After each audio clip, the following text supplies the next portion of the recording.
The story picks up in the era when Zeus had already secured his throne on Olympus, though anyone who has ever read stories about Zeus knows that stability, for him, is more of a suggestion than a lifestyle. His affairs continued, and each affair inevitably attracted Hera's attention, which meant storms, punishments, and the occasional divine drama that could level cities. One of these stories concerns Leto. Mortals imagined her as gentle and graceful, a titaness who usually stayed far from conflict. Yet her quiet presence did not spare her from Hera's fury. The old poets never fully agreed on why Hera disliked her so intensely. Some said Hera suspected Zeus of being with Leto more than once. Others suggested a prophetic fear that Leto's children would become great. Whatever the reason, Hera directed her full divine spite toward Leto, and the story of Apollo and Artemis begins in that atmosphere of danger. When Leto became pregnant, Hera issued a brutal command. Leto was forbidden to give birth anywhere that sunlight touched the earth. Every landmass, every island, every speck of soil under the heavens fell under Hera's decree.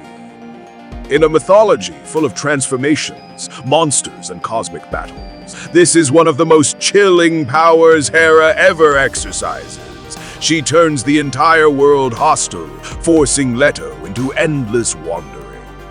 According to the ancient hymn to Apollo, Leto traveled everywhere in search of refuge. She visited rugged islands, towering mountains, and lonely coastlines. Each one refused her. They dared not provoke Hera, whose anger was famous even among the gods. Eventually, Leto came to a strange little island named Delos. Delos was tiny, rocky, and poor, an island with no wealth, no cities, and even less stability since it was believed to float. In this story, the island speaks. It greets Leto with a wary kind of hospitality, like a humble host who fears disappointing a royal guest. Leto proposed something extraordinary. She offered Delos the honor of being the birthplace of her children. She promised that her son would make the island rich with worship. Pilgrims from across the world would travel there, bringing offerings to the shrine that would stand for all time. Delos hesitated. An island like Delos feared the power of Leto's unborn son.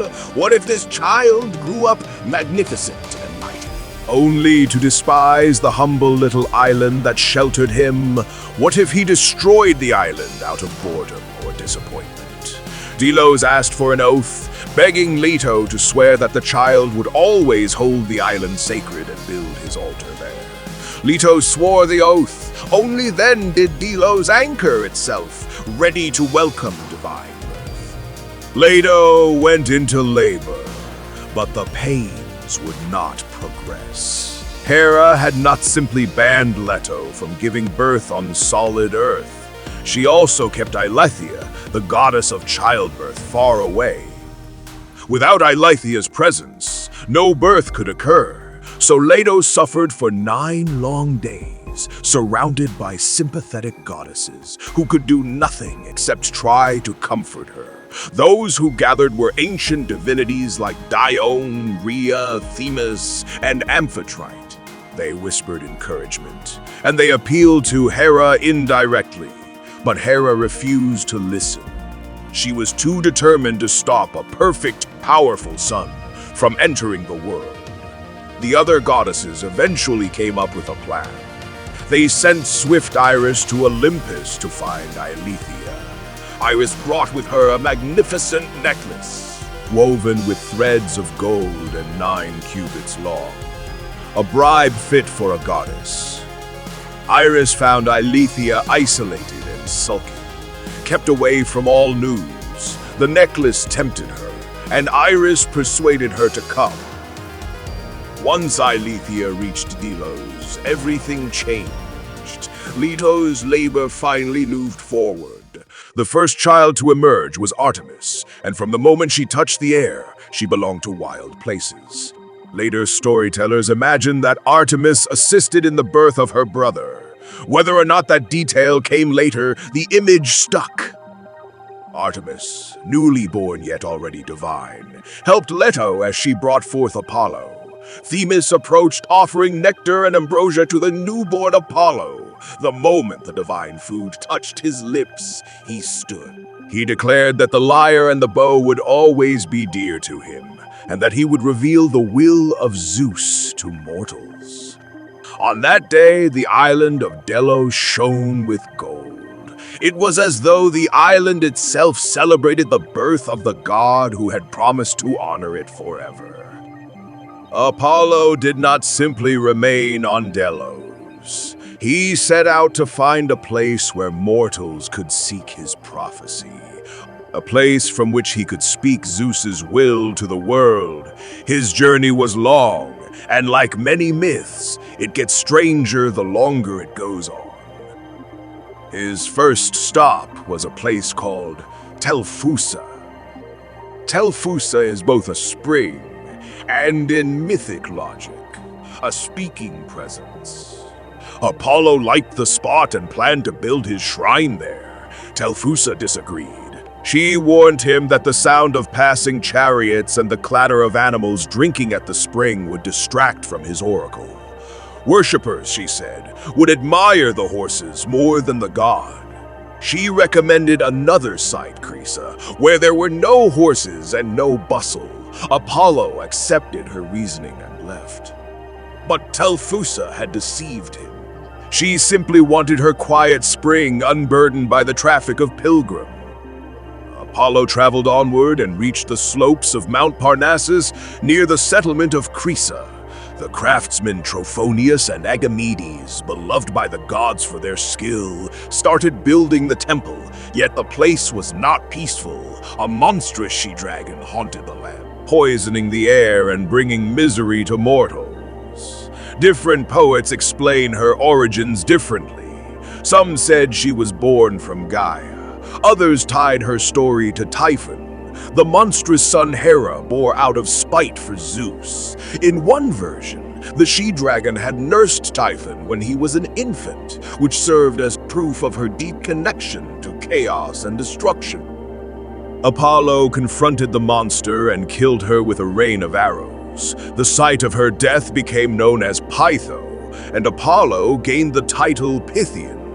Only then did he return to Telphusa. Furious at having been misled, he buried her spring under stones. From that moment, he was also called Telphusian, the god who punished the deceitful nymph. With the site purified, Apollo finally completed his temple. Yet a temple without priests is like a lyre without strings.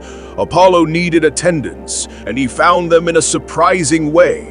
A ship of Cretan sailors was passing by, bound for Pylos. Apollo transformed himself into a dolphin and guided the ship on a strange, winding path before leading it to the shores of Crisa. When the sailors arrived, Apollo appeared to them as a radiant young man. Their leader remarked that he looked more like a god than a mortal, but still addressed him respectfully, asking where they had been brought and why their ship had been diverted. Apollo revealed himself as the son of Zeus. He told them they would remain and serve as priests of his new oracle. He assured them that they would not starve, because pilgrims would bring offerings in abundance. He instructed them to honor him under the title Delphinios, recalling the dolphin form he had taken. The Cretans agreed and followed him as he played his lyre. In that moment, the Oracle of Delphi was born, destined to become the most famous prophetic site in the ancient world. Meanwhile, Artemis, twin sister of Apollo, grew into her own powerful identity. She shared her brother's love of archery, but directed hers toward the wild and the untouched places of the earth. Artemis became the goddess of the hunt, the protector of animals, and a guardian of young girls. She roamed mountain forests with her band of nymphs, wearing a short tunic that left her free to run. She drove her chariot across the night sky, becoming associated with the moon in much the same way Apollo came to be associated with the sun. Artemis's relationship with mortals was complicated. She could be both nurturing and dangerous. Hunters prayed to her before entering the forest, hoping for her favor. Yet she was also known to punish those who offended her sense of purity or disrespected the wilderness. The story of Actaeon, who saw her bathing and was transformed into a stag, is one of many reminders that gods of the wild do not tolerate being approached lightly. Apollo and Artemis together became symbols of balance, light and shadow, civilization and wilderness. Their births, their wanderings, and the founding of Delphi all reveal how deeply the Greeks saw divine power woven into both the natural world and the moral world. Their stories ripple outward to shape countless later myths. Artemis would guide heroes, demand offerings, and protect the young. Apollo would duel Python, guide the Muses, fight for Troy, curse Cassandra, and one day defend his mother against Diomede's boasting. Their shared birth on Delos was only the beginning, a bright spark in a vast web of tales that would expand into every corner of Greek storytelling. Their myths will link back into the sagas of Zeus's many children, the wars of heroes, and the rise and fall of kingdoms. The next steps lead directly into the stories where Apollo's artistic grace and Artemis's deadly precision shape the fates of mortals. Their entrance into the mythic world adds texture to the growing tapestry of Olympian power, setting the stage for the next generation of gods, heroes, and the echoes of prophecy that will guide the rest of your series.